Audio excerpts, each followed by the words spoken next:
to look at holidays. So today is again, we look at the holidays after Sukkot from the next, well, from what will be essentially 2 weeks from now is when Sukkot starts. So everything going on from that, we are going to,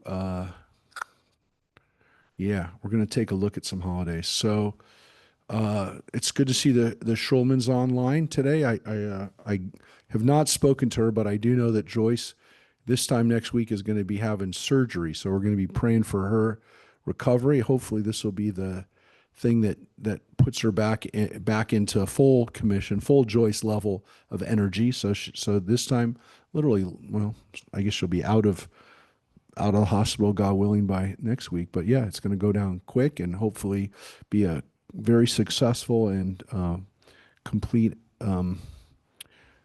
surgery. So we're looking forward to seeing Joyce back. We miss her from this class. Yeah, that's what she said. So she's having an aortic valve surgery. And look, they wouldn't do it on her if she wasn't strong enough to have it, which is the first most important thing is that she's strong enough to have it. And that, again, we hope that it'll be a very quick recovery. So, I did speak with her, and yes, she's very upbeat and positive, and the surgery's Tuesday morning, yeah, and she thinks she'll be home within a couple days. that's what she said. So Yeah. we're hoping to see her and have her back in class with us soon and having her group.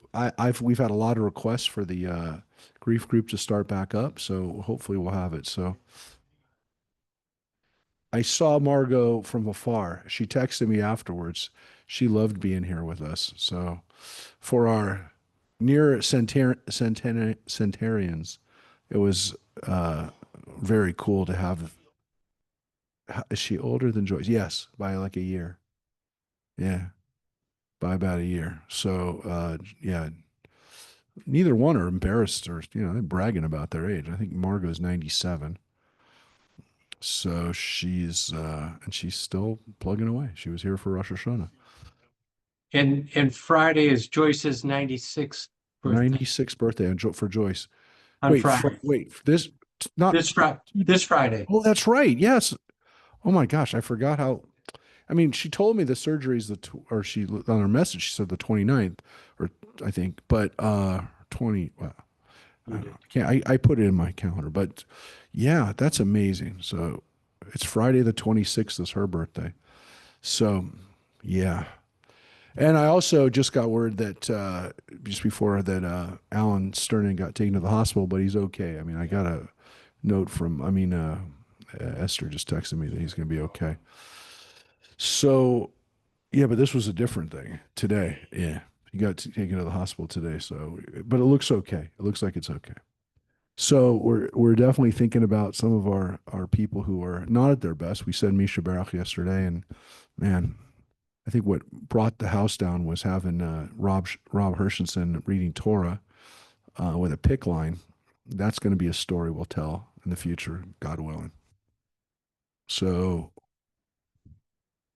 I'm getting a little emotional talking about it now, but yeah, it was pretty wild. It was like a blur, and I knew he was doing it, but we had talked about it. He wanted to do it, and then he wasn't going to do it, and then he's got uh, mantle cell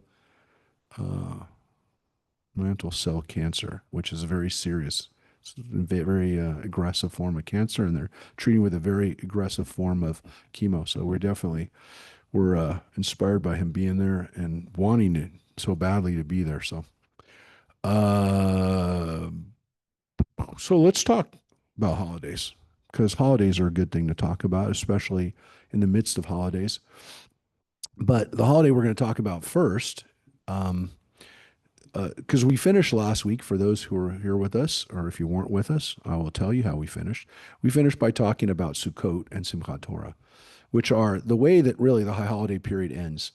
But Sukkot is in itself, as I showed you, and I guess maybe that was one of the first kind of reveals or things you didn't maybe realize that it is a very important holiday in the Torah, Sukkot, much more significant in text length, which again doesn't necessarily mean it's more important, but the Torah goes on a lot more about Sukkot. And because it's one of the three pilgrimage festivals, people came to Jerusalem to celebrate, and like we don't know really other than hearing the shofar or hearing the and practicing self-denial, let's say on Yom Kippur. We really don't know what Rosh Hashanah and Yom Kippur really looked like for our ancestors 3,000 years ago during the time of David.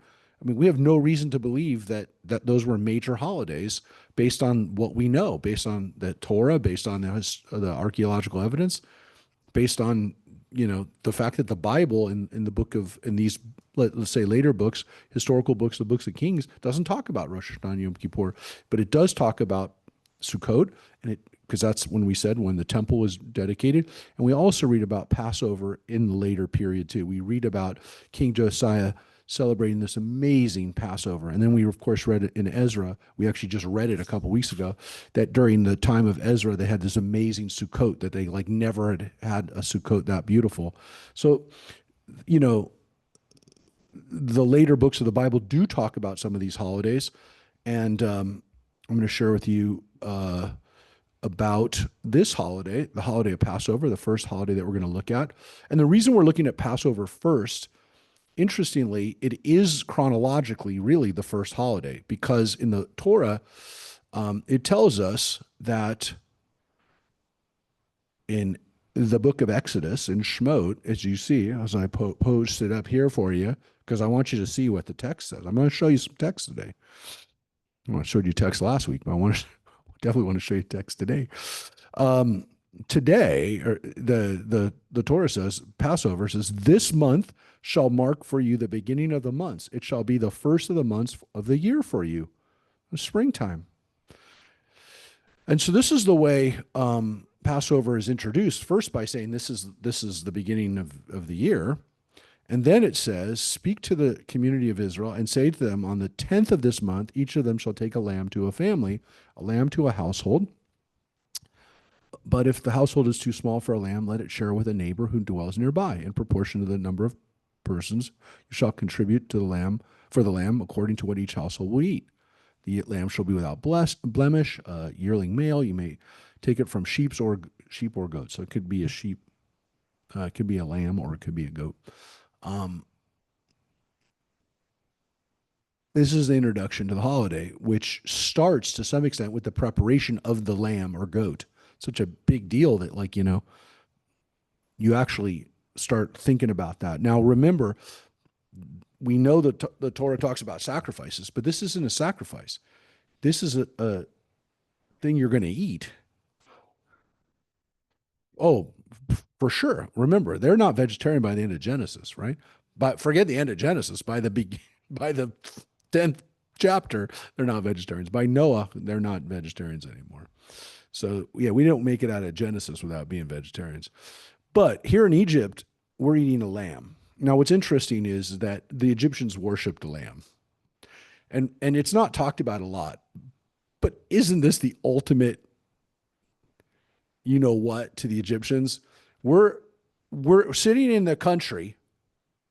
We're sitting in the country. Remember, this is the night before we leave. The first Passover celebrated not in the land of Israel, but in the land of Egypt. Interestingly, again, holiday that technically originates in Africa, technically originates outside the land of Israel. The first Passover is there, the night before they leave, right?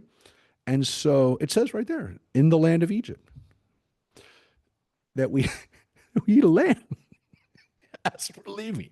As we visited 9 and now soon to be the 10th plague on these people, we go and we're going to eat your God. We're going to eat the symbol of your God, because Amun Ra was represented by a lamb, or by a ram, by a sheep.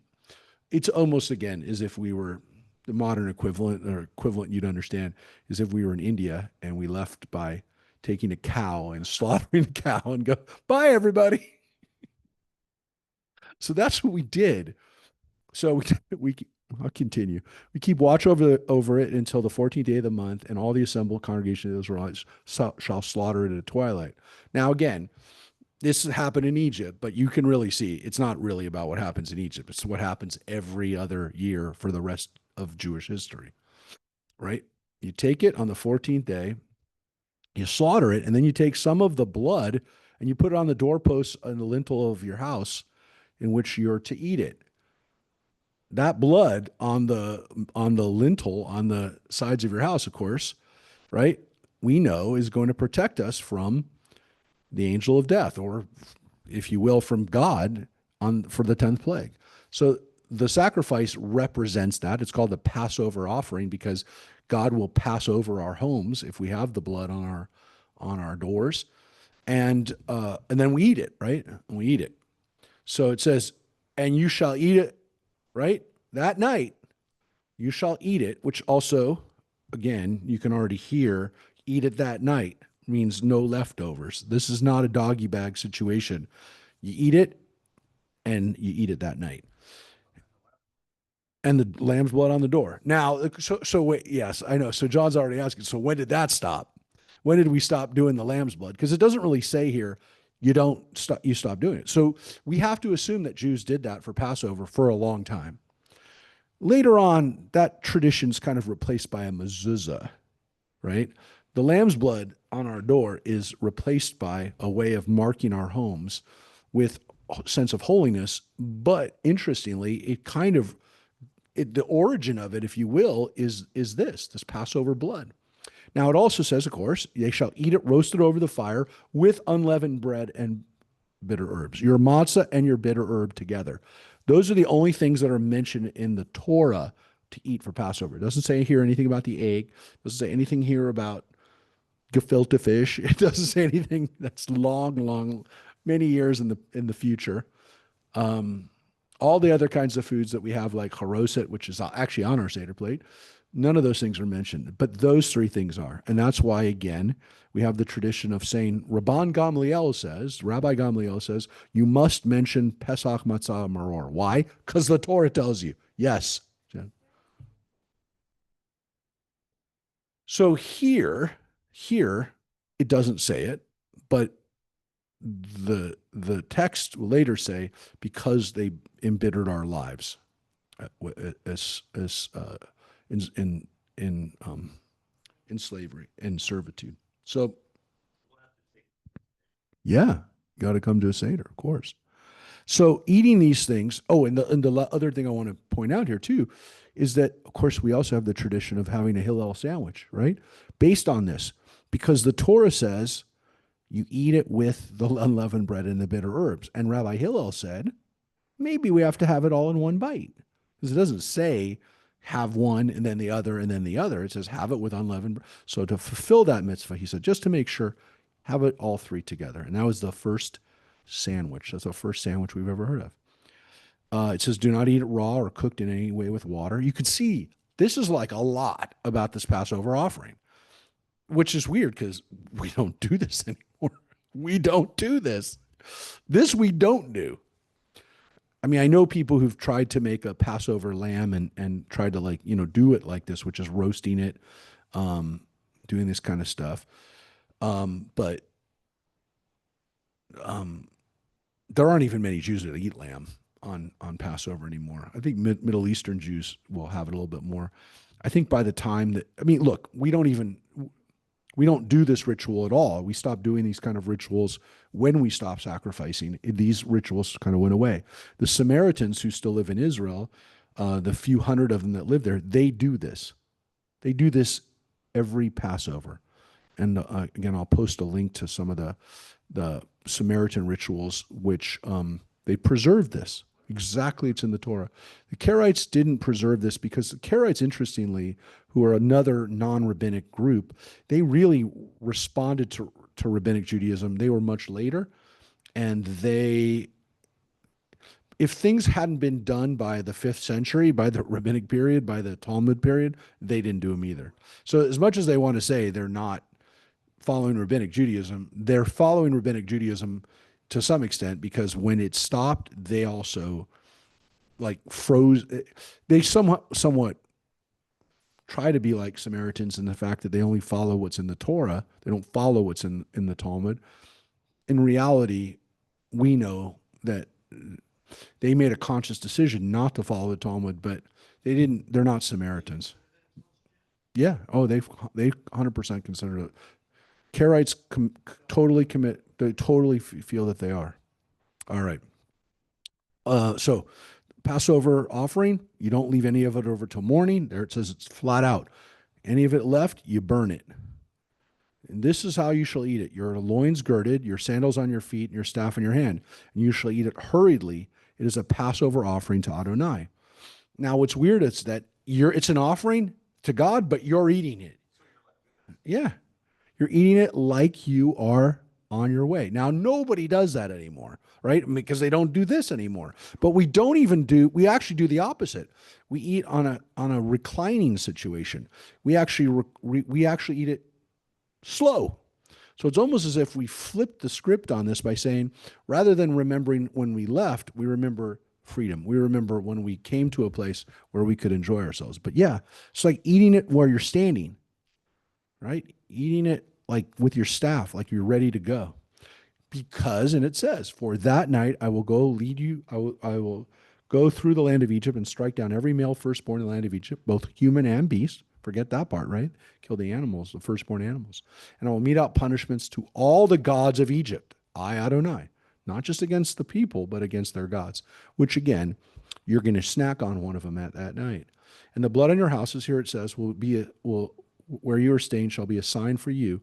When I see that blood, I will pass over, and that's the word, pasachti. I will pass over so that no plague will destroy you when I strike the land of Egypt.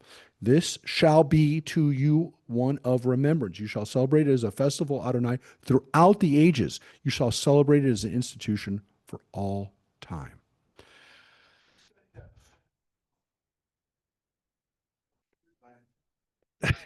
Well, this we started a long time ago, but this is a reminder that Passover is not just done in Egypt, but forever. Well, we're going to get to it. We're going to get to it because this is the first thing. This is the first thing I'm going to. This is the first thing I'm going to remind you is not what you know. Because then it says, 7 days you shall eat unleavened bread. Actually, we kind of mentioned it last week. 7 days you shall eat unleavened bread. On the very first day you shall remove the leaven from your houses. For whoever eats leavened bread from the first day to the seventh day, that person shall be cut off from Israel. You shall celebrate a sacred occasion on the first day and a sacred day on the seventh, a sacred occasion on the seventh day, and no work shall be done on them. Only what every person is to eat, that alone may be prepared for you. You shall observe the feast of unleavened bread, for on this day, this very day, I brought your ranks out of the land of Egypt. You shall observe this day throughout the ages as an institution for all time. Here it says, in the first month, from the 14th day of the month at the evening, you shall eat unleavened bread until the 21st day of the month, right? 7 days, right? No leaven. Whoever eats what is leavened, that person, whether a stranger or citizen of the country, shall be cut off from the community of Israel. You understand why this is so serious for Jews, because you're karet, you're cut off if you are not following this. Yeah, yeah, yeah, yeah. So John's asking, what's the purpose of the matzah? So it doesn't say it. In this part, it doesn't say it. In a obvious way, but it says, on this day I brought your ranks out of the land of Egypt. You shall observe this day throughout as an institution for all time. So here it says, it's because I brought you out of the land of Egypt. Later on, it's going to say they didn't have time for the dough to rise because they were leaving so fast. What's interesting is what you just saw or two different holidays.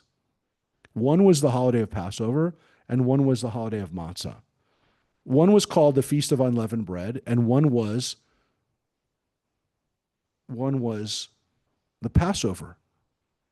There were two holidays, folks, and this is what I want to tell you is the first thing that I'm going to blow your minds with. These two holidays were combined together into one holiday. They were both ways that the ancient Israelites, the people who lived in Israel, our ancestors, celebrated this time.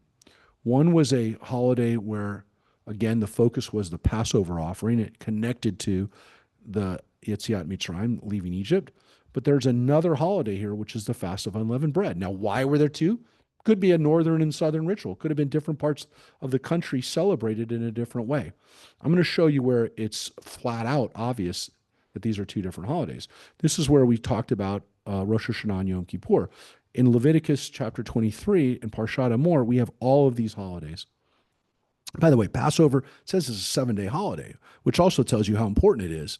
Now, it's not just important because of the eating of the offering, but of course because of the matzah. And it, by the way, it says don't eat unleavened bread, but it also says to eat matzah. So they're both there. Like, I wish I didn't have to eat matzah, but it says you eat matzah, so I eat matzah. I could just say, I'm not eating bread this week. Well, that's not what it says. So what's interesting is look at the Leviticus one. So the Exodus one, it's combined, and it's combined in a way that you almost don't see it. You almost don't see it. Leviticus, you see it because it's actually different. It's a different day. It says, in the first month, on the 14th day of the month at twilight, there shall be a Passover offering to Adonai. That's your Passover offering. And on the 15th day of the month is the Feast of Unleavened Bread. You should eat unleavened bread for 7 days. I just told you, those holidays are clearly combined by the time. Now, wait. The weird thing is you're going by the time. Isn't Leviticus after Exodus? Yeah, but it might not have been written that way. And Leviticus could have been written before Exodus, which is why in Leviticus, it seems that there's two very separate holidays. Why do I think they're very separate holidays? Because I just read it, and you just read it. It says that one's on the 14th day, and one's on the 15th day. One is the feast of the Passover offering, and one is the unleavened bread. They've been seamlessly blended together into your Seder and into what you do during Passover. Though, as you know, we don't do a lamb sacrifice, a lamb offering, a lamb eating, except for the first night. So that is the same. Again, in Leviticus, it says we don't work for those days, and that is the first secret that I just showed you about the holidays. It's not a secret because it's right in the Torah. It's right there in the open, but people don't talk about it. It's like a secret that nobody talks about, was that these two holidays were combined in the ancient world by our people. We don't know how. By the time of when Exodus was written, it's just a foregone conclusion they're the same holiday. In Leviticus, they're two holidays. Yeah. So by the time Exodus is written, they're blended. We don't have to. Whoever wrote Exodus, it's the same. It's the same holiday. You don't have to. But even in Exodus, you see it. You see you do the Passover offering, and then you do the matzah is there too. But it doesn't. It's not like this, which is, oh yeah, one day is one and one day is the other. I mean, it's pretty obvious. Now, the other thing is that this kicks off the year to some extent in the early biblical period, right before the Babylonian experience. This kicked off our holiday time. This kicked off our year. This was the kickoff time for what would happen, and that's because it was an agricultural holiday, and we know that this had the agricultural elements to it. At least here are not just, again, it's not that the historical part that you left Egypt and that's why we celebrate it, but look what Leviticus tells us.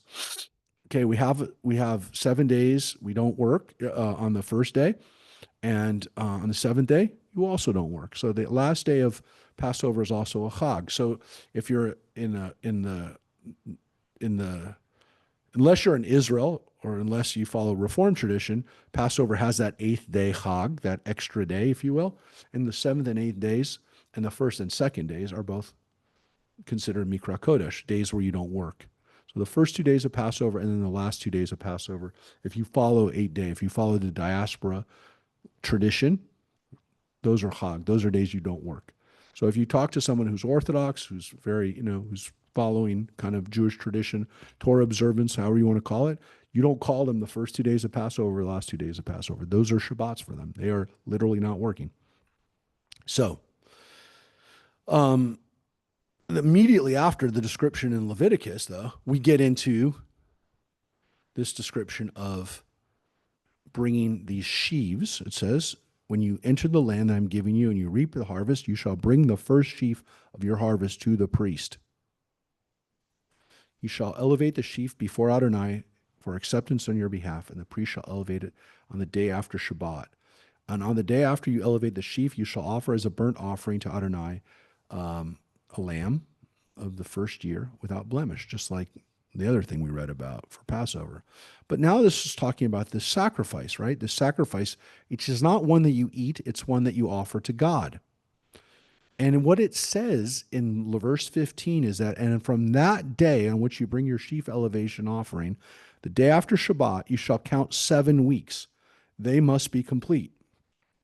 You must count off the day of the 7th week, 50 days, and then you shall bring an offering of new grain to Adonai. And this is what we call the Omer period, the period for 50 days where we celebrate. Now, what's weird about this is that in the Torah, it just said it's after the Shabbat of that first week.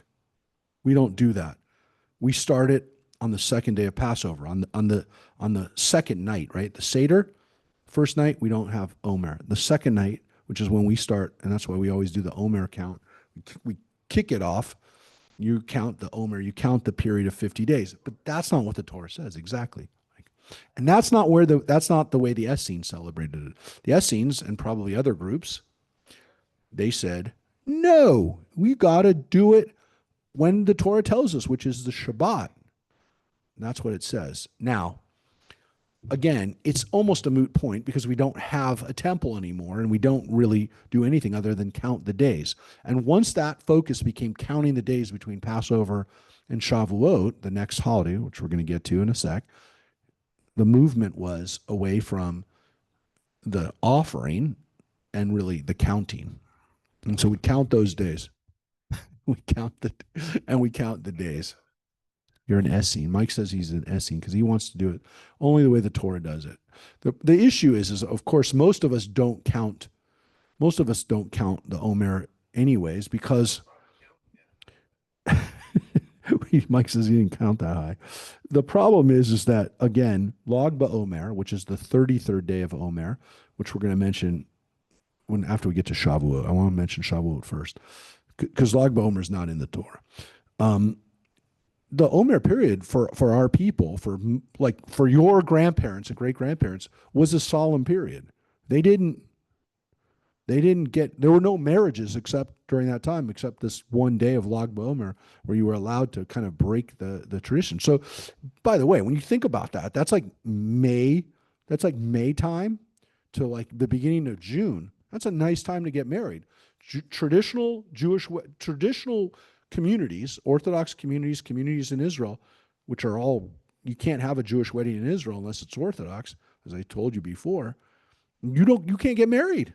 You can't find there's no rabbi that's going to marry you basically during the month of April and May, during those 50 days from Passover to Shavuot. So this was like a serious time, and it wasn't exactly mourning time, but it was definitely a time of reflection, of counting. Tradition during this period of Omer is to read the Pirkei Avot, which we've done, to read a paragraph, a section each week there's a section for each there's a section for each week as we go through the counting of the Omer days. And again, for our ancestors, it was bringing a sheaf, it was bringing an offering each of those days. Now, it ends, it says, with a 50th day celebration, which it says on that day, right? This is still talking about wait, where's this? Yeah, here's Shavuot. So I went past it. So on that same day, you shall hold a celebration. It's to be a sacred occasion for you not to work at your occupations. This is the law of all time throughout the ages.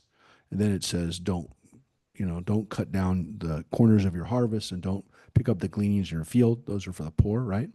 And then it goes into the next holiday that's mentioned is Rosh Hashanah, which doesn't have anywhere near as much text as this discussion of what happens during the Omer period and the end of Shavuot, at the end of it with Shavuot. Now, Shavuot is not mentioned by name other than it says this is the festival of weeks. It's 50 days and, or 7 weeks. And that day, that 50th day, is the day of celebrating the end of that period with that sacrifice. And Shavuot literally means weeks. So John just said Pentecost. That's what it's called in the translations because Pentecost means the 50th day. For Christians, that day became associated with Jesus and with the tradition that if Jesus was died and resurrected at Passover time, about 50 days later on Pentecost, Jesus appeared to his disciples and basically told them to spread the message. And they went out in all the different languages. Miraculously, these people who some of them would have been barely literate living in Israel at the time in the Galilee, they were fishermen and they were craftspeople and stuff like that. They were not educated. They suddenly had the ability to speak in all these languages of the world. According to tradition, 70 languages, which is based on the Torah, right? It's the 70 nations. The reason that Pentecostals today call themselves Pentecostals is they believe that anybody, well, not anybody, but people who are possessed by the Holy Spirit can speak in tongues, can speak in those languages, and speak in languages they don't understand. So Pentecostals hold that wasn't just something that happened 2,000 years ago, but other people can also have that power and have that ability to speak. Look, what's interesting about Shavuot, and it's been pointed out by ministers, not by just rabbis, is that the tradition of Jesus telling people to go out and spread the message is because for us, Shavuot became a holiday of receiving the Torah. Now, it doesn't say that here. You will not find that in the Torah, that Shavuot was the time that we were at Mount Sinai. But by the rabbinic period, Shavuot becomes the holiday of being at Mount Sinai. Why? Because roughly 2 months later, after leaving Egypt, Israel was at Mount Sinai and got the Torah. Well, if the Jews got the Torah at Mount Sinai, which means they received the law, then for Christians, the day became, the midrash was, if you will, that Jesus' message is going to be spread like the Torah, like the Bible, on this day. So the connection between Shavuot and Pentecost is huge. I mean, there's a reason for it, because early Christians understood that this was the day that Jews celebrated spreading the message, spreading the Torah, receiving the Torah, and then, of course, sharing the Torah. So Shavuot is not originally associated with that. It was an agricultural holiday. But as Jews moved away from being farmers, the other element to it, which was the historical element, became the important part. As we mentioned last week with Shavuot, the same thing happened with Shavuot, with Sukkot. Passover, Shavuot, and Sukkot. That was the agricultural cycle for our ancestors. At Passover, they brought in the barley harvest. At Shavuot, they brought in the wheat harvest. And then in Sukkot, they brought in all the other kinds of things, fruits, vegetables, all the kinds of things. Everything had to be brought in by then, because that then started the fall and the rainy season. So that's what we're not celebrating next week when we celebrate Sukkot, or 2 weeks from now, about. For our ancestors, it was a super important holiday because it was the last part of that cycle of harvest. And when everything was brought in, then you could pray for rain and for the cycle to begin again. But if you did not have a good harvest at Sukkot, you were done, because you had nothing for the fall and nothing for the winter until the next holiday, the springtime. Now, what's interesting is that the barley harvest was a major harvest in the land of Israel. Barley is a very hardy grain, and it allowed people who didn't necessarily have very good land, very good soil to grow, something they could be sustained, that would sustain them, a grain that kept them alive. The wheat harvest, which is what was celebrated at Shavuot, you can see the harvest here, the elevation offering. People oftentimes couldn't grow wheat, really had to have much firmer and kind of more solid land. You can grow barley on a hillside. It's very hard to grow wheat in anything but very flat and rich soil. A lot of people couldn't afford that. And so we can see that Shavuot's only a one-day holiday. Passover, 7-day holiday. Sukkot, which was like everything that you could grow, any vegetable, any fruit, you bring the offerings. That was probably a pretty big deal, because it was a week. But a holiday what a lot of people didn't celebrate, or a lot of people couldn't afford to celebrate, was one day, and that's Shavuot. So those are what we call the Shalosh Regalim. Those are the three harvest festivals. Sukkot we already talked about, and then today Passover and Shavuot.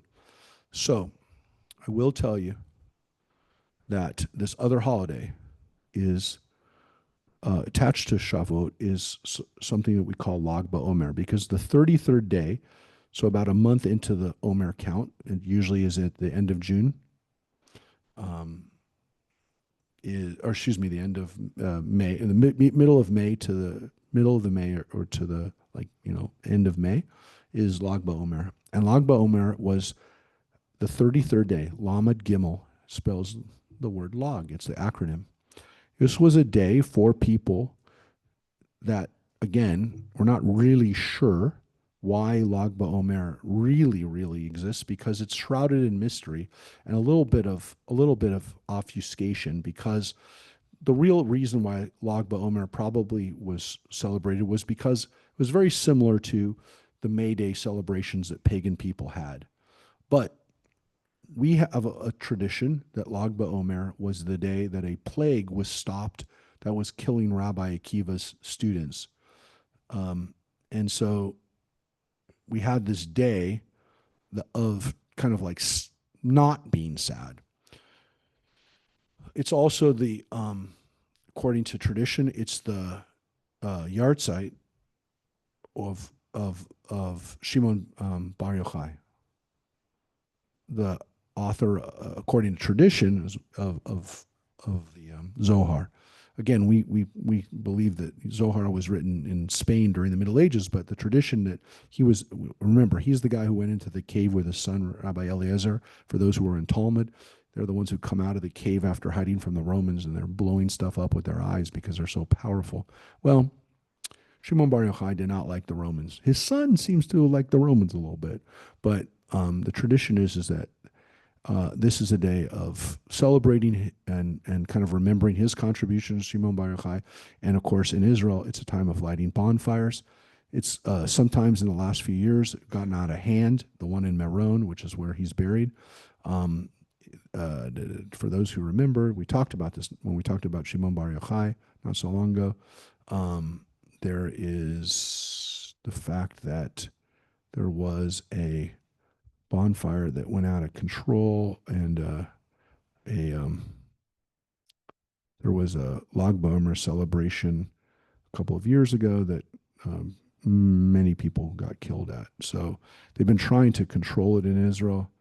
What was the year that happened? I don't even remember what year that was. The last time they had really bad situation at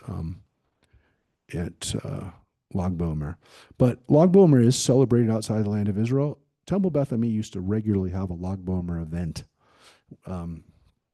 We did it at Mike Schwartz II's paintball place. We did paintball on Lag BaOmer. And then, yes, well, I would say the junior Mike Schwartz, but whatever. So we did it out there, and the reason, of course, is because it's a time of also celebrating with bows and arrows. Why? Because well, there used to be there was a tradition. Again, one of the traditions is that it's a symbol of the rainbow in the sky, but in reality, it really was more militaristic than that. The reason that the fires existed, the reason that the bow and arrow existed, because Jews were fighting the Romans during the Bar Kokhba revolt, and it was a reminder of that.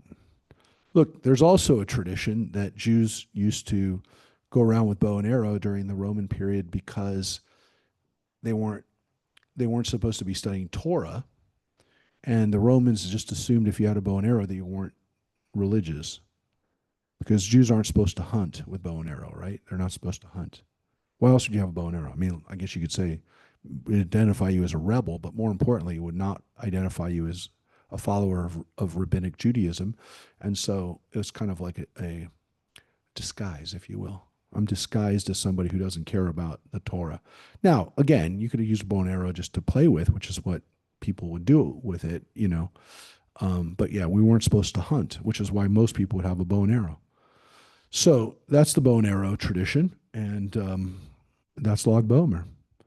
Um, we, yeah, we did it at Valley Trails Camp, and we did it at and it was fun. Um, I don't know. I'm not sure.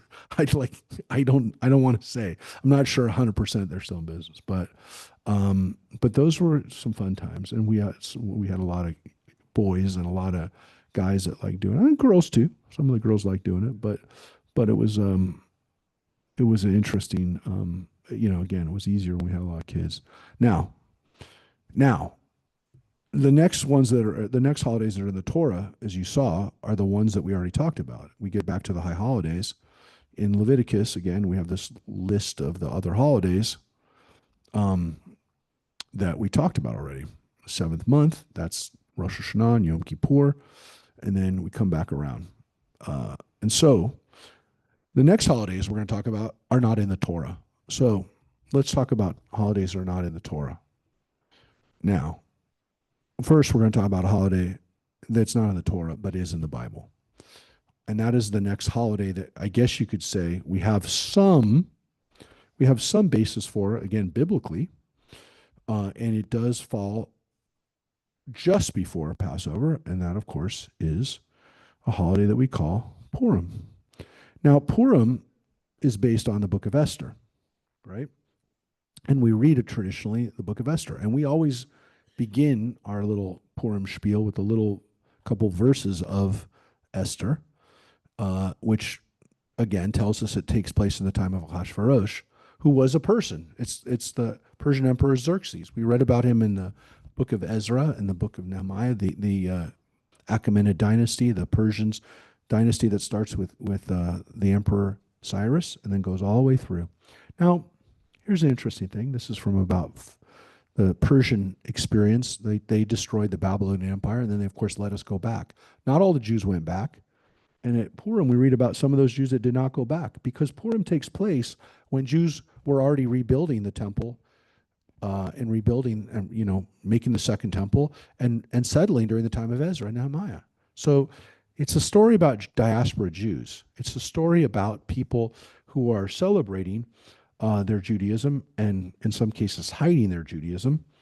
And the book of Esther actually contains a commandment to celebrate Purim. So it tells us the story, and we read this on our Tuesday morning class not too long ago. But remember, the story ends with, in chapter 9, these days of Purim shall be observed at their proper time, as Mordecai the Jew and as now Queen Esther has obligated them to do, just as they have assumed for themselves and their descendants the obligation of the fasts with their lamentations. And Esther's ordinance validating these observances of Purim was recorded in a scroll. That's the Megillah. That's the scroll. So the Torah tells us that we do this, right? This is a day that we're supposed to celebrate because Esther and Mordecai told us to. Now, here's the thing. This day, which is a day when grief was turned to joy, right? Grief and mourning turned to joy. This is a day of feasting and merrymaking, an occasion for sending gifts to one another and presents to the poor. These are all things we're supposed to do on Purim. Now, we do some of them today. Obviously, we have a great time. We're celebrating. We have candy. We have drinks. We're supposed to dress in costume. It doesn't say costume here, but merrymaking and kind of having fun and dressing in things that are kind of like the opposite of what we normally do. That's all part of the day. Look, the Torah says flat out, a man is not supposed to be dressed as a woman. It says that. The rabbi said a man can dress as a woman on this day. I mean, that's a violation of the Torah. Torah also doesn't really encourage heavy drinking. The rabbis did. The rabbi said you're supposed to drink till you don't know the difference between Mordecai and Haman. That's how much you're supposed to drink. I mean, I've drunk a lot on Purim. I've never drunk that much. The drunkest I ever got, probably in the last 40 years, was on Purim. But I never got that drunk. I mean, this is a day that you're supposed to go crazy. And the idea that the idea that like Jews were supposed to like get that nuts, it's not very Jewish. And what's interesting about it is it's not very Jewish. It's not Jewish at all. And not only that, we know for a fact, and I'm one of the people who like I love Purim, don't get me wrong, but I'm going to now blow your mind with the fact that Purim is really Nowruz. It is the Persian New Year that has been hidden in within Purim. One of the reasons we don't know this is because we don't live in Persian society. But if you live in a Persian culture, which by the way isn't just Iran, goes all the way to Afghanistan, all the way at one point, Persian Empire went all the way to India. They know about this. They know about Nowruz. Now, Nowruz has not been celebrated with the same intensity that it was during the Persian period because Muslims aren't allowed to drink. And Nowruz was a time of drinking. Now, during the time up to the Shah in Iran, Nowruz was a time of partying and people drank and they drank a lot. In Iran, they were Muslim in 1975 and they still drank a lot on Purim. Now, some Muslim countries are a little bit more opening to alcohol than others. Turkey, for example, does not seem to have a problem with bars. I can tell you that as of like recently, like last month, they have no problem with bars. Iran had no problem with bars until 1979. The Shah openly drank. The Shah had parties, and he was not very religious, to put it mildly. Now, when Jews lived under the Persian influence, and they loved the Persians, because remember, the Persians let us go back to Israel. They let us build a temple. They treated us really well during that period 2,500 years ago. They were our great ally.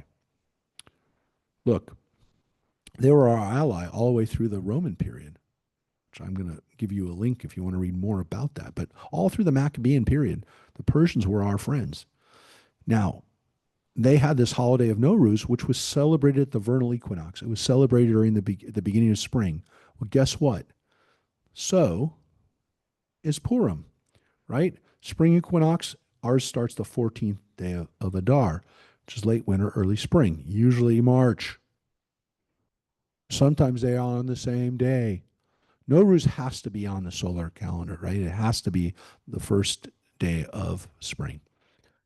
Ours doesn't have to be, but it's always very close. Now, one of the things that makes this highly likely, and if you look it up, they're going to say, well, there's a theory, but it's never been proven. I don't know why you even prove it. What are you saying? I mean, what I am saying is the Jews, look, there's no evidence, and I've said this many times, that any of the events that are recounted in Purim ever happened. We have no evidence for it. And we have Persian records. We have Jewish records of this time because Josephus wrote about the Persian period. The Persians wrote about it. The Greeks wrote about it. They wrote about the Persian period because the Persians were their enemy and they studied them and they wrote about them and they were intrigued by them and they admired them.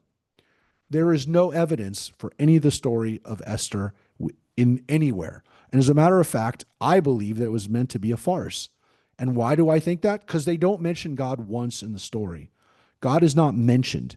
And by not mentioning God, you're almost protecting God and saying, hey, we're going to tell you a joke story. We're going to tell you a satire. And we're not going to bring God into it because, quite frankly, let's not do that. It's not the appropriate time and place to do that.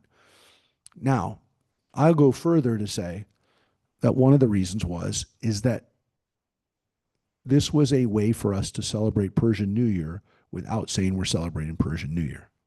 I believe to some extent this holiday was a way for Jews to get around the problem of how are we celebrating a non-Jewish holiday. If you look, the story clearly takes place in Iran. I mean, Persia. You know that. Everybody knows that. It's not a secret. There's no part of this story that has anything really to do with Israel. Anything to do with biblical, archaeological history, anything we can verify.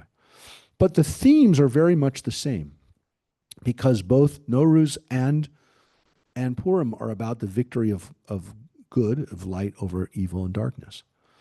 Both of them have lots of holiday traditions that are based in the home. Now, we obviously celebrate Purim a lot in synagogue, but in Israel, Purim is really celebrated on the street, celebrated in people's homes. Kids come to school dressed on Purim for fun. They come in costume, they get candy. It's celebrated on the streets in Israel. It's not that way here, but it is there. They're both holidays where we do a lot of drinking, a lot of eating, and it's about, as the Torah, as the Bible, I'm sorry, not the Torah, the Bible, that it's about having as much as you can, about having fun. And of course, there are wine parties throughout the story. Esther has a wine party and invites Haman and Ahasuerus to it, two of them, right? There's a party at the end, a celebration at the end. Humor and parody are very important in both stories. In the Nowruz story, there's this Haji Firuz, which is a trickster, somebody who comes in red, who's kind of, I would say, like a little bit like a Santa Claus, but it's more of a more fun kind of thing. And again, these holidays, for our ancestors, they were surrounded by Nowruz. Like everybody celebrated it. I will tell you, again, Nowruz does not have really a heavy duty religious.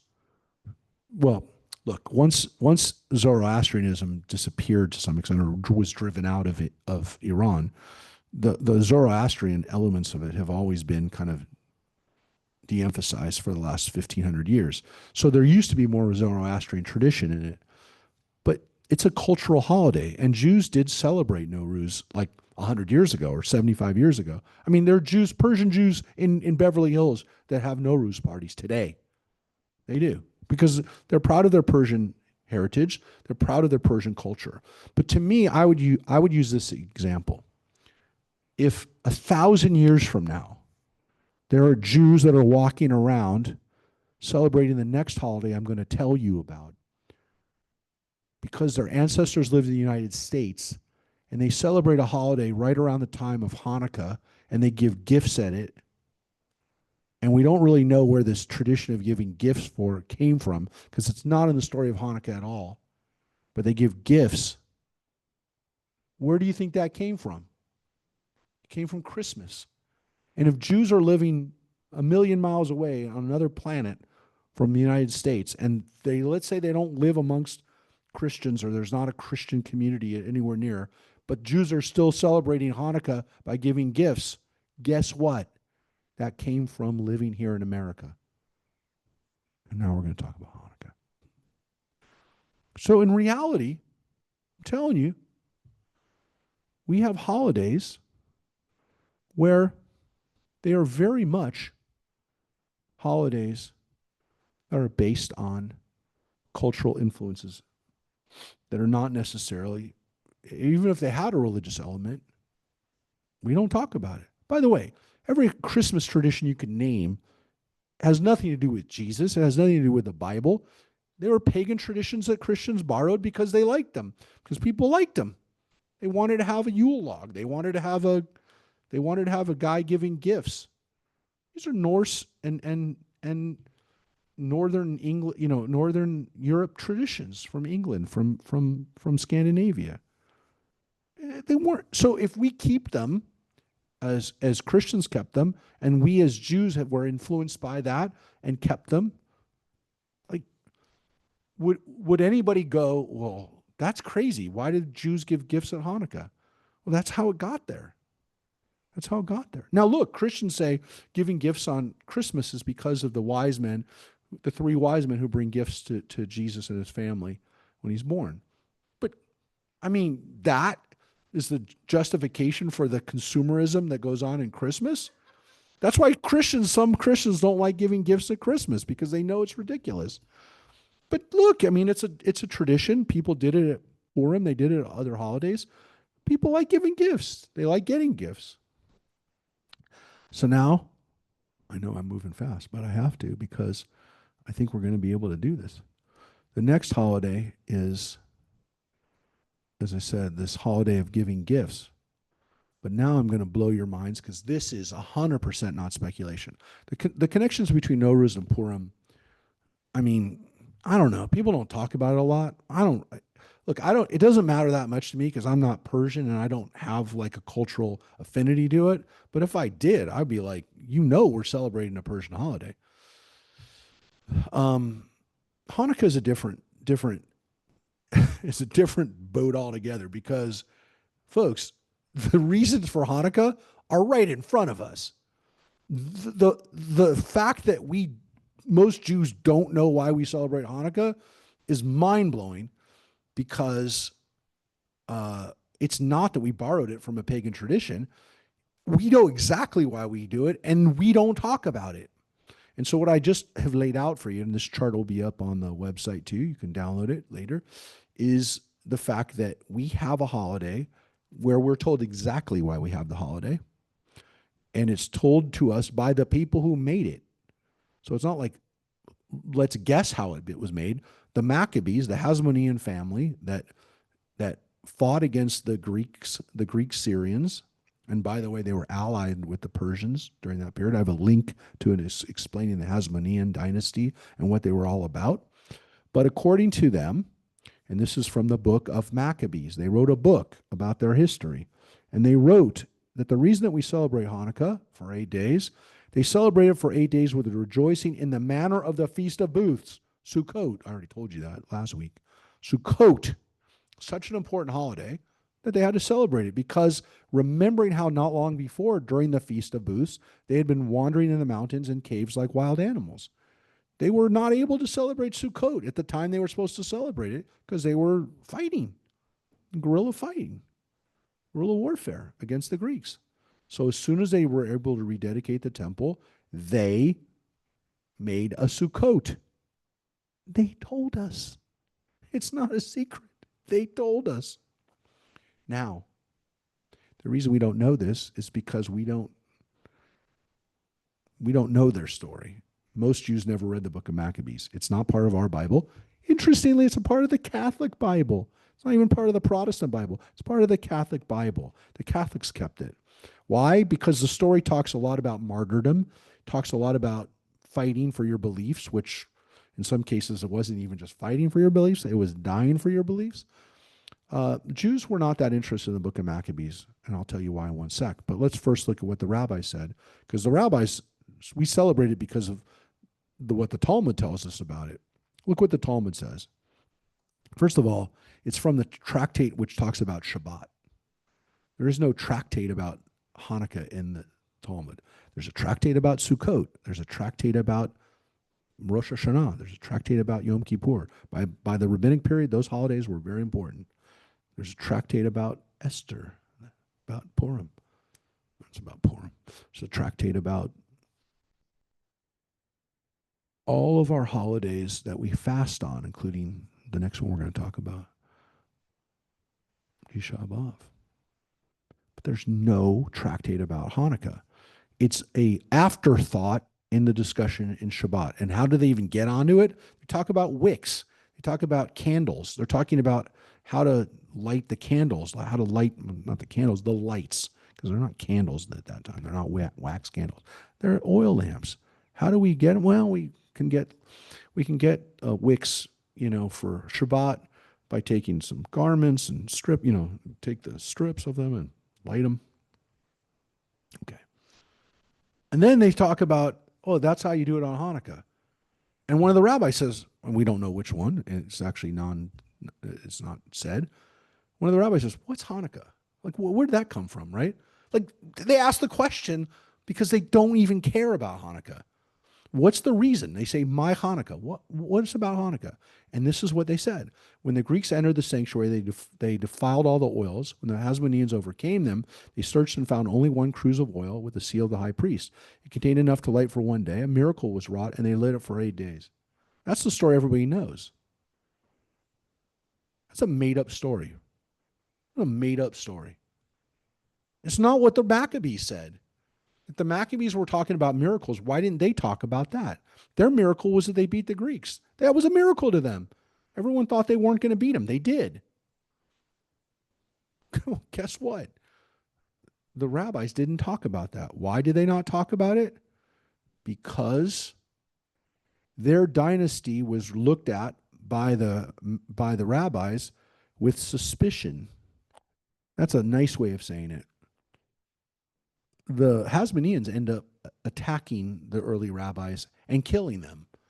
Why? Because they don't like each other. The rabbis don't like them because they're not following Jewish tradition anymore. They're making it hard for them to do the things that they want to do, the rabbis. And so they kill them. The Maccabean descendants, the descendants of these people, kill their own people. And of course, then King Herod marries into that family and he kills even more of them, kills everybody. So Jews were kind of given this weird situation, which is we have this holiday. Everybody knows we have Hanukkah, but like, what do we do? And they recontextualize it. They give it a different meaning. Now, of course, the bigger issue is they don't want to talk not only about the Maccabees, they want to talk about the Hasmonean dynasty. They don't want to talk about any Jews fighting. They don't want to talk about fighting.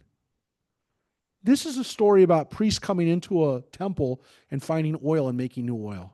It's wonderful. We love God. We made oil. Not we went to war, we were fighting in the caves, came out, beat them, and then had a holiday.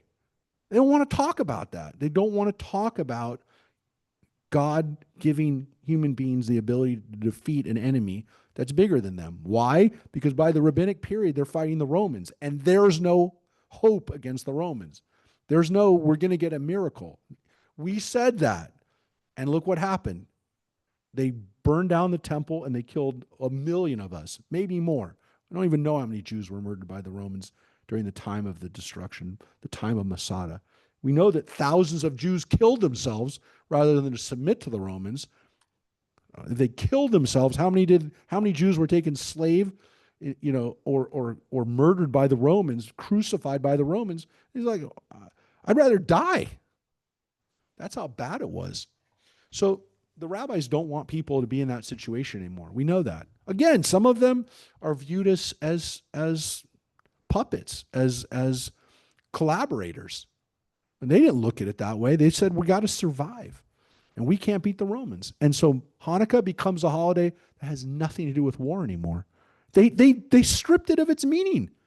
Now, again, what does that mean? I guess it means, depends on your attitude today. Because in Israel, Hanukkah is celebrated a whole lot different than it is in America. In Hanukkah, they've gone back to the Maccabees. Because they have Maccabees. They have people that are literally fighting at this very moment. There's people that are dying right now in Gaza right now. There's Israelis that are losing their family members. And for them, fighting back against destruction, against people who want to kill you and take away your ability to practice your Judaism and live in your country, they don't want that. That's real to them. So Hanukkah is a very different holiday today. In Israel today, it's a time of lighting lights and saying, look who we are. We're survivors.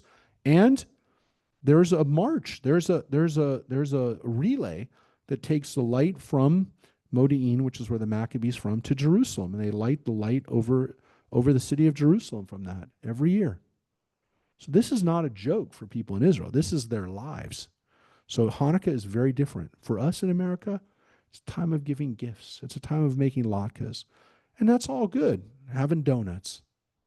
But this is not a joke for people in Israel. And again, they have fun with Hanukkah. I'm not saying it's all serious. It's not like, hey, we're fighting whatever, but I'm telling you, for them, the Maccabees are living, breathing people. They're their kids, their sons and daughters. And they believe that. I mean, and they live that truth. Yeah, Mike. Right? It means dedication, or in particular, rededication, right? And so rededicating the temple was what this was all about. Now, that's open to interpretation of, was it rededicating the temple because we kicked them out and we beat them? And again, we didn't destroy them because the Greek Syrians just left. They went back to their country. We didn't destroy that empire. Mini empire. It was an empire from the standpoint of it was like a little empire. But the Greek Syrian dynasty, the Seleucid dynasty, they went back. They went back home and they left us alone. But rededication can either be, hey, we kicked them out and we rededicated the temple and we cleansed it after we defeated them, we got rid of them. Or it can be the rabbi version, which is, let's just focus on the cleaning up part. Let's not focus on the beating them part. Let's not focus on the war. And they didn't. And look, they knew it. Like there's, it's not like they didn't. Look, it says the Hasmoneans overcame them. It says that. But the Maccabees wrote a whole book about it. The Maccabees wrote a whole book about it, and it's not in our Bible. We have no interest in it. And as we mentioned, when we read the book of Daniel was written after that, after these events had already happened. The rabbis could have put this book of Maccabees in their Bible, in our Bible, in our edited version of like what we would keep. They weren't interested. By 100 years later, by the time of Rabbi Akiva, when they're starting to discuss what books are going in, we're not interested. We don't even talk about that book. It's not even up for discussion. We don't want it.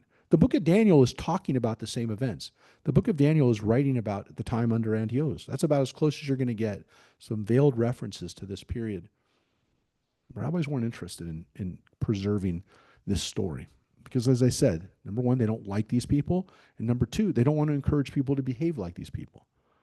It's not a secret. I mean, it is a secret because you didn't know it, but it's not a secret that they didn't like them. They talked about how bad they were.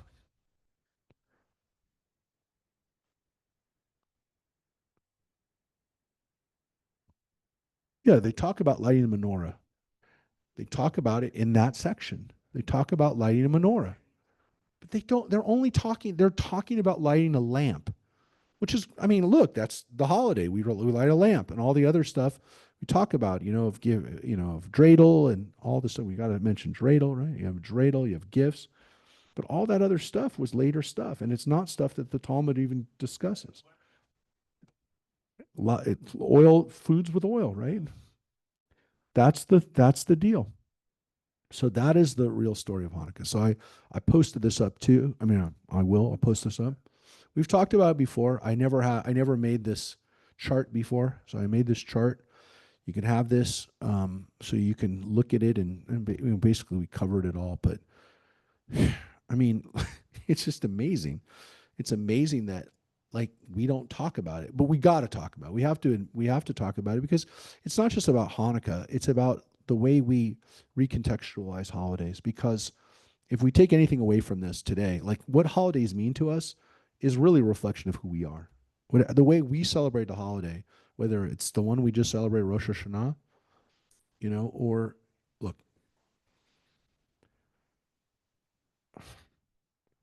I I will tell you that the way we celebrate holidays tells more about um, who we are than a lot of stuff. I'm going to just show you some just to prove that.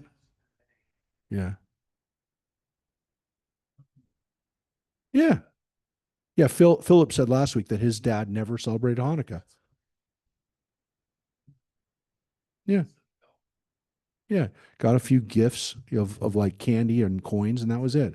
This is Tashlich today, out by Venice. About 300 people showed up for that. These are people who did not go to shul. These are people who went and celebrated Tashlich. They came out, and a lot of, you can see people came out in white. And this was the way they celebrated Rosh Hashanah. A lot of these people were Israeli. You know, they don't go to synagogue. They didn't traditionally go to synagogue in Israel. But they have this, they like going to the beach. They do that. And that's the story, guys. Neil sent that to me. Neil Scott. He went there. He went there today. Um, Look, folks, I'm going to tell you something right now. We have a we're at a critical time right now in Jewish history where we understand a lot more about who we are. First of all, it's all accessible. I'm going to say, like I did the last few weeks, this week I'll put up the links for the holidays. You'll have a chance to look at them. We have access to the information. We know this. You don't have to rely on me to tell you. You'll read the stories about the Maccabees if you want to read more about it. The information's all out there. It's all accessible. But the other thing that's really interesting about where we live is that we live in a very fluid society where people are married to people of other faith traditions. This never happened. Which holiday are we going to celebrate? How are we going to celebrate in our house? No one ever discussed this. It never happened. In human history, we don't have a lot of experience with this. There probably were 2,000 years ago Jews and Persians that were married to each other, and they had to decide, are we celebrating Purim or are we celebrating Nowruz? What are we going to call it? Well, they were like, well, we're celebrating the same thing. We're celebrating. Let's celebrate it however you want to celebrate it this year. There are probably times like that, but we live in one of those times now. And I know families, they celebrate Christmaka, whatever they want to call it, Festivus, whatever they want to call it, their Christmas, Hanukkah joint party. They have their families together. That's a reality, folks. And you can say it's bad, it's good, it's whatever. It's the reality. And I think what we have to do is we have to figure out, and I'm really, really thinking about it now, how do we affirm the choices that people make? And again, we say that like there's boundaries. I mean, there's obviously things that we say, that's not really Jewish anymore. But when 400 people show up on a beach to celebrate Tashlich, something's going on. People didn't even do Tashlich. When I was a kid, I never did Tashlich. I mean, it was like something that weird Jews in Rancho and Park La Brea did. And there was nobody. I didn't even think people in the valley did it. We never saw it. Never saw it. And now people celebrate it, and it's a important celebration for people. So look, I don't know what's going to happen in the future, but I do know we have to figure out ways to make these holidays and these celebrations, and not just when we talk about other stuff, how do we make these Jewish choices valid choices? How do we make them something that we can recognize and celebrate within our community? Now, do have to finish up with the last couple of holidays. The next holiday that we have, which doesn't really fit the last two that we talked about, Hanukkah and Purim, are extra. They're not in the Torah, but they are Jewish history, right? They are Jewish history come into our holiday life. The next one is also like that, and it's not mentioned specifically. It's not mentioned in the Torah, and it is mentioned in the Bible, but it's not really clear that it's a holiday that we name, and that is Tisha B'Av. That is the destruction of the first temple, and then later on the second temple. Now, we know the dates from the Bible. The Bible tells us the dates. But it wasn't until really the second temple was destroyed that the holiday then has not just the first temple and the second temple. We know that they commemorated the destruction of the temple at Tisha B'Av during the time of the second temple. But what did it mean for them? I mean, they had a temple. So we remember that the Babylonians destroyed the temple, 500 years ago. That was a long time ago. No one remembered it. It's 500 years ago. It was generations and generations ago. There was mythological almost elements to it by that point. But they still celebrated it. And then when their temple was destroyed, then it was an affirmation that it's not just the destruction of the first temple that happened this day, that God clearly has signed this day as the day of Jewish mourning. And so Tisha B'Av, which literally means the 9th of Av, this is something that for us is, I'll just show you real quick. This is something that for us is something that, a holiday that is difficult for people who don't, we don't talk about the temple. We don't talk about the temple very much. But yes, and that these are days that we think about not just the temple being destroyed, but according to tradition, a time when Roman persecutions also happened during the Bar Kokhba revolt, the 10 martyrs, including Rabbi Akiva or Rabbi Hanina ben Teradion, the expulsions from England during this time in 1290 from England, the Jews of York, their murder and the expulsion. And then, of course, in 1492, this was the time that Jews were actually driven out of Spain. Now, what's interesting is it's not the Inquisition. The Inquisition started before that. But on Tisha B'Av in 1492, that was the day that the Jews were expelled from Spain. And it continued on again. Other days are remembered on Tisha B'Av, and you can see that some people are remembering October 7th on Tisha B'Av now too, which is weird because it's, many months removed from it, but it's a day that already was a day of remembering sadness. So let's also remember this horrible day. We should remember on that day, which again, it's still developing. What's going to happen on October 7th is very unusual because remember, on the Jewish calendar, October 7th is Simchat Torah. We can't turn Simchat Torah into a sad day. So what do we do? Some people will probably in the future celebrate it on Tisha B'Av, which is weird because, again, it's nowhere near that day. But some people will. Some people will celebrate it on October 7th, and some people will commemorate it on Simchat Torah. Now, I asked Honi, the Chabad rabbi out here, I said, look, what are you guys going to do in the future? I mean, what do you think you'll do? Because they don't follow the secular calendar for Yahrzeit. I mean, they don't care. Like if you told somebody died on July 21st, they would say, well, what does that mean? That's not their Yahrzeit. What year did they die? What's their actual Hebrew date? So the Hebrew date of October 7th is Simchat Torah, which is not supposed to be a sad day. So this happened this year already. It became an issue because I knew we could not do our October 7th commemoration on October 7th because it's Sukkot. It's the beginning of Sukkot this year. So again, because of the Hebrew calendar, it could be any time around this time. Last year, it wasn't during Sukkot, but it wasn't during the holidays. But it's possible that October 7th could even fall on Yom Kippur.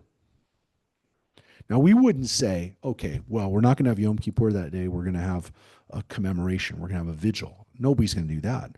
But look, if you're Orthodox, there's no difference really between, well, I should say Yom Kippur, maybe Rosh Hashanah and Sukkot. They're both chags. They're both holidays you saw in the Torah that are very important. So I don't know what's going to happen. I think that Orthodox Jews will keep October 7th as a date, and that will allow them to not have it be Simchat Torah. I didn't press them on it. I didn't say, hey, you probably are going to do October 7th. But again, so this year, we couldn't do it on October 7th. We're doing it on October 5th so that people could come out together and commemorate on that Sunday. So I don't know. I don't know what will happen in the future. I don't know what will happen with October 7th commemorations in Israel and outside of Israel, how people will commemorate it. So the event, you don't find the event finds you. And it happened on that day. So that's just the way it is. Yeah. But the question is, does it follow the Jewish calendar when the people are actually murdered, or does it fall on the day that became the world's day of the war? Yeah. So it would be an interesting thing to also look at the same issue with September 11th. Now, it's not an issue for us. Well, if you lost family on September 11th, if you had a family member who was murdered, let's call it what it is. If you had a family member who was murdered on September 11th and you were Orthodox, you'd keep it on what the Hebrew date was that day. You wouldn't care that it's September 11th. You'd say it happened on, I don't remember what day of Elul of the holiday, but it was right around the time of Rosh Hashanah and Yom Kippur that year. And September 11th was that year was just after Yom Kippur, September 11th. So what would people do? Like, I don't know.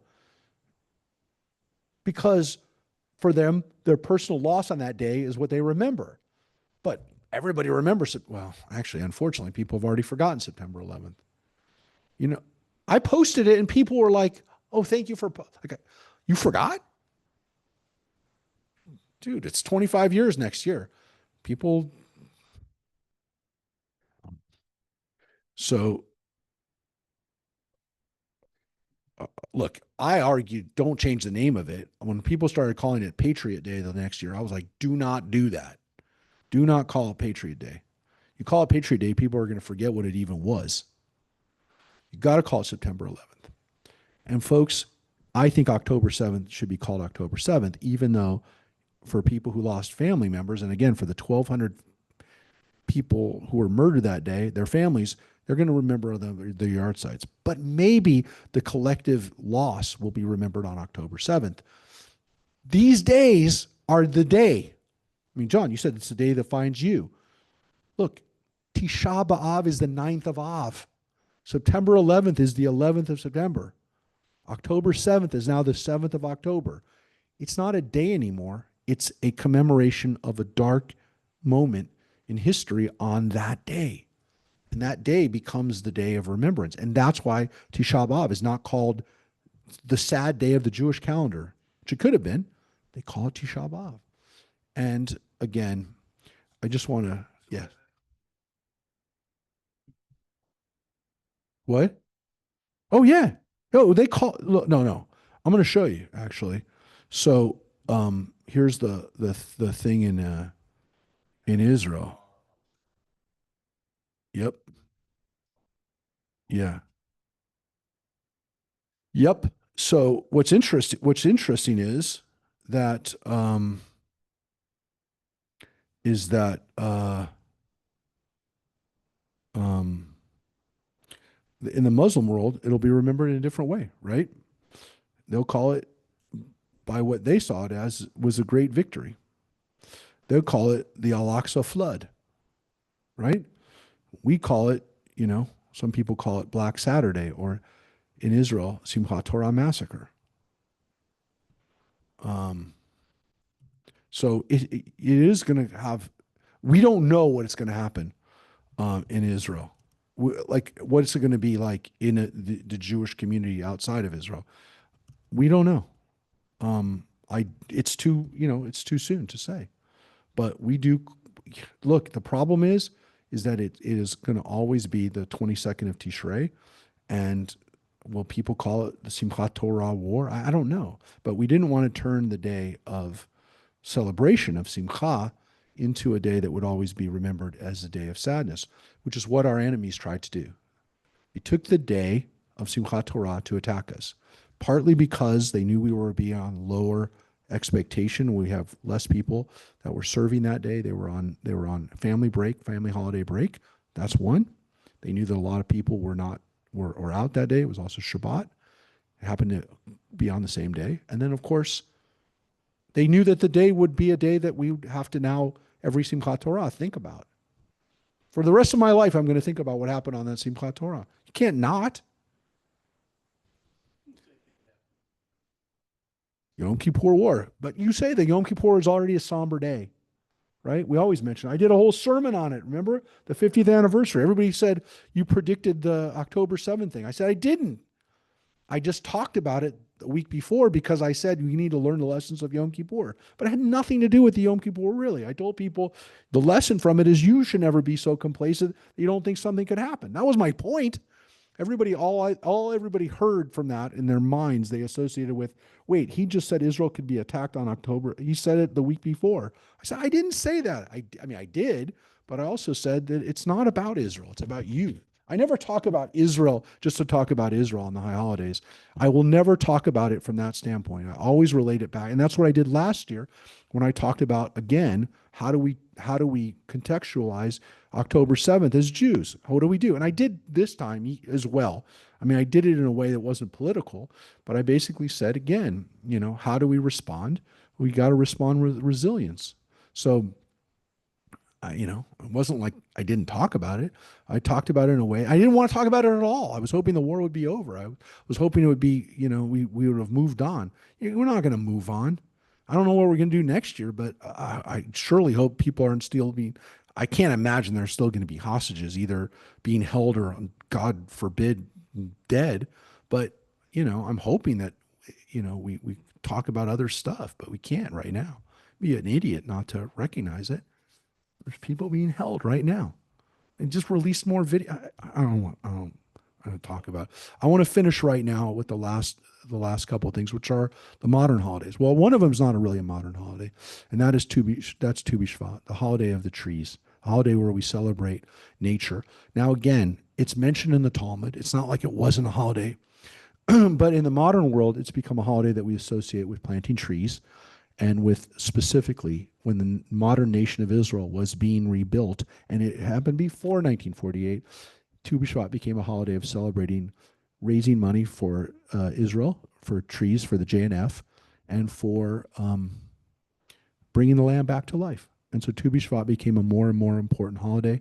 As we started thinking more about the environment on a global level, it became also a holiday of thinking about how we're taking care of the environment, recycling, about water conservation, about thinking about the way we're treating the earth. All those things became important.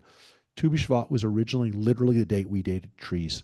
Every tree that was planted before Tu B'Shvat, the 15th of the month of Shvat, which is kind of the middle, almost the end of winter. It's about a month before. It's a month before Purim. On Tu B'Shvat, every tree that was planted before that was last year's tree.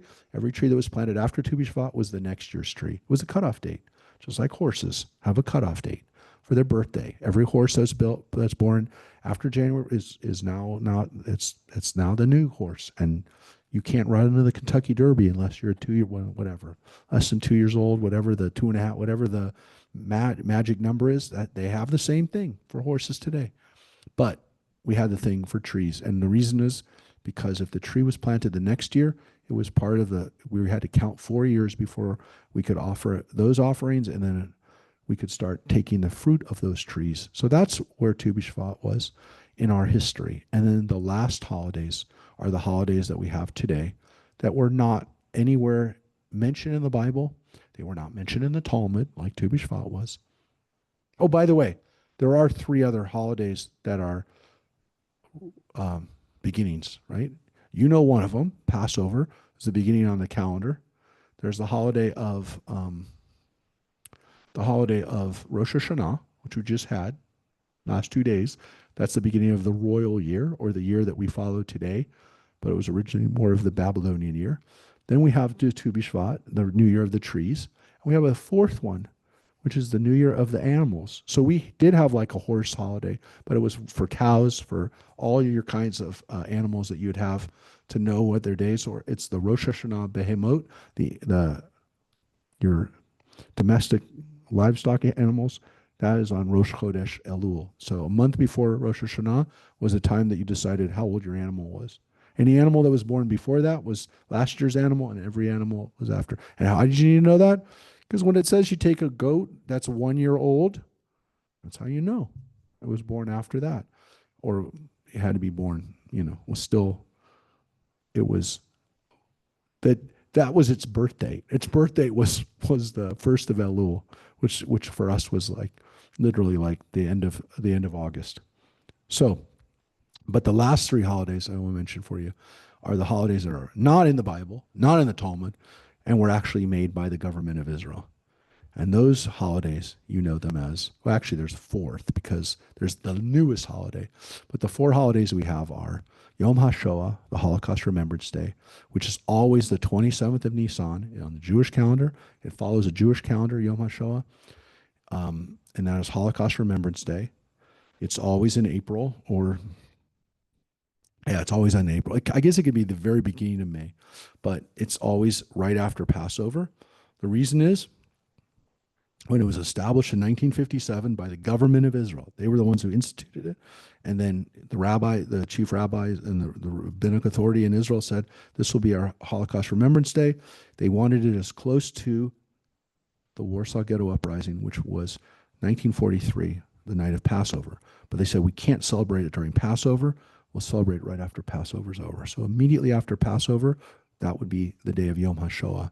And then, of course, what happened after that was a week later would also be Yom HaTzmaut. And that is another reason why the rabbis of Israel, and again, the government of Israel, when Israel was established in 1948, that day became the day that we not only have, Israel's independence, but for Jews outside of the land of Israel, Yom HaTzmaut becomes the day that we We celebrate the fact that the Jewish people once again had a homeland. Now, I will tell you what's interesting about this is that it is on the Jewish calendar, right? May 14th, 1948 is the day that we actually celebrate Yom HaTzmaut, right? So what's interesting is it always is preceded by Yom HaZikaron, which is another Israeli holiday. It is a commemoration and remembrance of every person who died for the land of Israel. And in Israel, those two holidays go hand in hand.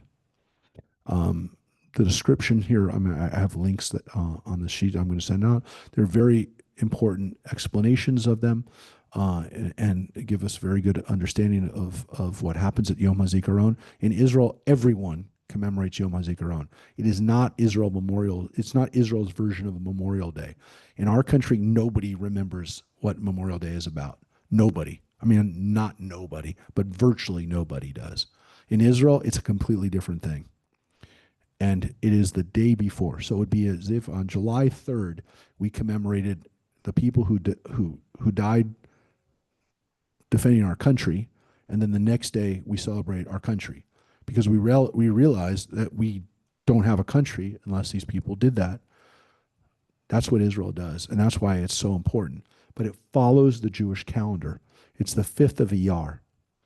Now, this is interesting because Israel was established on the 14th of May. It's a historical fact. But Israel, because it's a Jewish country, said we're going to do it. We're going to celebrate it on the Jewish calendar. We're going to celebrate it as a religious holiday. And it is. In Israel, it's a day off, and people commemorate it. And what's wonderful about this is that we celebrate it as a religious occurrence, which it is. But what's wonderful is only once every 19 years, because you know this if you were here a couple of weeks ago, that's when the 2 days, when the Hebrew and the secular day correspond. Well, guess what? For the Arab world, and specifically for people who are Palestinian, who look at May 14th as the worst day of their lives, what they call the Nakba, the destruction, the catastrophe, it's their word for Shoah. They commemorate that on the 14th of May.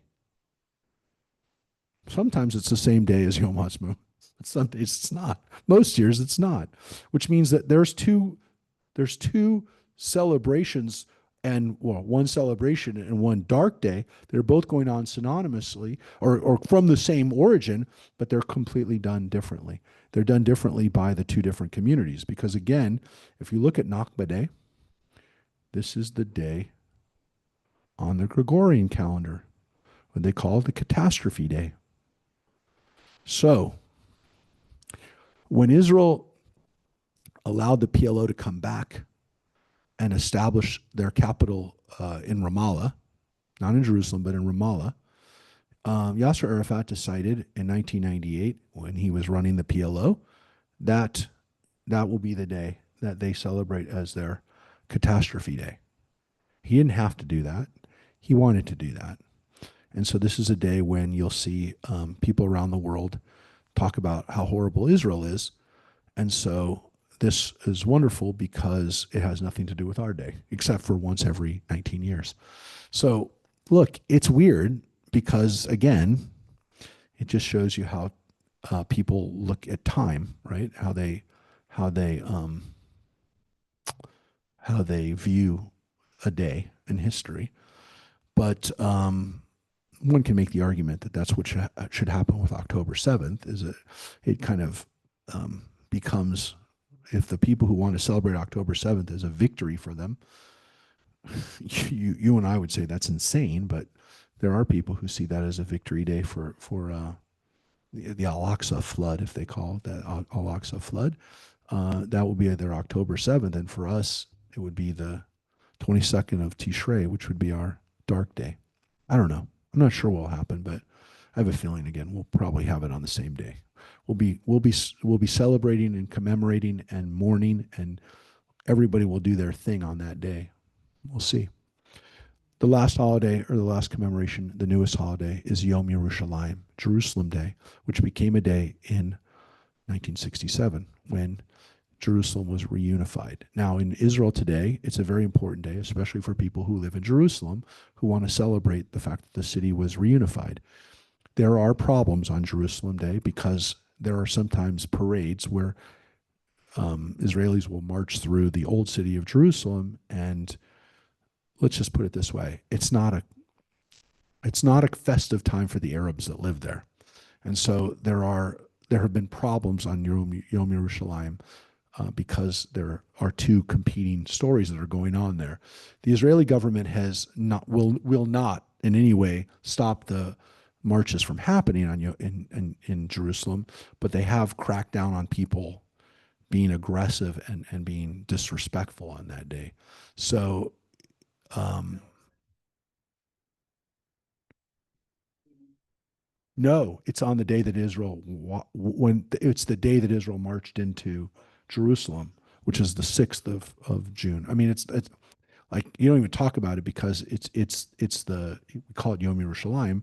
It's on the Jewish calendar again because it has a Jewish it's a connection to our it becomes a religious connection. So this year coming up, May 14th and 15th. It's the night of 14th to the 15th. Look, even if you're an Israeli and you don't live in Jerusalem, it's not as big of a deal, right? It's not going to be like Jerusalem Day is definitely commemorated. Like in Israel, they'll it's a national holiday, but it became a national holiday. Um, it became a national holiday right around the same time that Nakba Day became a holiday for the Palestinians. It was 98. So even though like the Oslo Accords were happening, all these great things were happening, let's put it this way: people were still doing their part to make sure that there were two separate narratives that were happening. So yeah, people will celebrate, especially. I mean, it's not like Jews that don't live in Jerusalem don't care about it, but people who live in Jerusalem is very important. Jerusalem, yeah, from the Jordanians, exactly. So I will tell you that you can see right here in 2014, the Meretz Party, which is the far left party in Israel, for much further to the left than the Labor Party, they submitted a bill to repeal Jerusalem Day, and that did not happen. And then you can see that in 2015, the Israeli High Court rejected a petition to prevent the Jerusalem Day parade from marching through the Muslim sector of the city. The justices said, however, the police must arrest parade participants who shout racist and violent epithets. So you know, it's definitely a day that sometimes becomes uh, sometimes political. So, and you can see there's also a day where we also celebrate the Ethiopian Jews. Um, so that is holidays that technically Jerusalem Day became a holiday in 1998. That's when Israel officially made it a holiday. So that's only a 25-year-old, 30-year-old holiday. But it really goes back to 1967 to the day that Jerusalem became part of Israel again. And it is a day that for Israel, especially for people in Jerusalem, you can see here, Yitzhak Rabin and Moshe Dayan, Uzi Narkis is over here, but these guys were walking through Jerusalem. What that meant, because again, from 1948 to 1967, Jews could not go into the old city. Jews could not go into the old city. The Jordanians did not let them go in, did not let them go to the wall. So you could not go there. 20 years. Well, it wasn't just about that, but for Israel, that was the culmination of the war reclaiming that. And that's one of the reasons why Israel says we are never giving Jerusalem back. We're never going to be in a situation where Jerusalem is not in our control. We never want to have to worry about being cut off from that. We're not telling the Jordanians or the Palestinians or any Arabs that we're going to take away your mosque. Your Dome of the Rock is not going anywhere. But at the same time, and you have full authority. They have full authority over that of the Haram al Sharif. They have full authority over the Dome of the Rock. But at the same time, we're never going to let you tell us we can't go to the wall. Never going to have that happen again. And so that's kind of what Yom Yerushalayim is about. But again, sometimes it gets a little out of hand. And I think I don't know what happened this last year. I think it was kind of subdued a little bit, but we'll see what happens. We'll see what happens in the future. But who knows? Who knows what will happen by next Yom Yerushalayim? So we went a little long. We went about 14 minutes, but we did cover many, many holidays. And so we did get through the holidays. Next week we do not have class on Wednesday night because you all should be here in this room for Yom Kippur, except for of course the Schulmans, who I know we probably won't be able to see you that day, but you'll definitely be in our thoughts and prayers for a good and safe and as we say, an easy fast on that day. The next holiday, the next thing now we've done the holidays is when we come back in 2 weeks, we're going to do a interesting overview of the Hebrew Bible, explaining a little bit about how it was assembled and what the difference is between the Torah, Tanakh, the Old Testament. Well, we've talked a little bit about what's in there and what's not in there, but we'll explain how it was actually kind of edited together, and specifically, again, how we got the Bible given to us. And we'll look at it from a historical standpoint and also look at it from the traditional standpoint. But we'll have a chance to, in 2 weeks, kind of maybe have your questions answered if you have any questions about how the Bible was assembled, because some of it is going to also blow your minds. Some of it you might not know. Some of it you might have heard about, but some of it you might be really surprised, and some of it I think you might have your minds blown a little bit, because we talk about it a little bit as we on our Tuesday morning classes, but we'll have a chance to really do a little bit more in depth discussion about how the Bible came to us, and that will be in 2 weeks. And in 2 weeks, folks, it'll be Sukkot, and in 2 weeks it will be our next Chag after the next Chag after Yom Kippur, and one, as we mentioned, that's a very, very important holiday. So yeah, that'll be Wednesday, the 8th. So we hope to see you. In the meantime, as we said, may you be sealed for a good year, a healthy year, and a year filled with more and more learning. So we'll see you there. And I was just going to tell you one other thing. Yeah, in the meantime, don't forget October 7th commemoration out here on October 5th at the City Hall. That's our newest holiday. The 5th at 6 for the 7th. 5, 6, 7. Thanks, everybody. We'll see you later. Take care. Thanks, Thank you. Rabbi. All right. Bye-bye. Good night. Good night, Glory.